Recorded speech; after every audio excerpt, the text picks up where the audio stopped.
Now coming to the first question of the CKD, chronic kidney disease.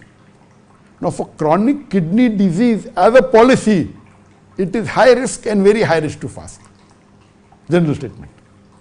But you may be in CKD, chronic kidney disease stage 3, where you can fast with monitoring.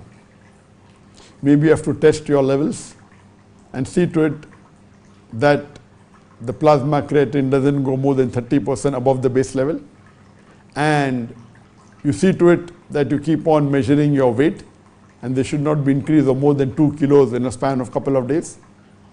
You can take precaution that when you break your fast, there should be more potassium in your diet. See to it that you have excessive water. So these precautions you can fast, you need not. Islam has given you rukhsah, has given you the permission. If you have chronic kidney disease, you don't have to fast. But yet if you insist on fasting, saying that I have the capacity and Allah will help me, so you have to monitor it.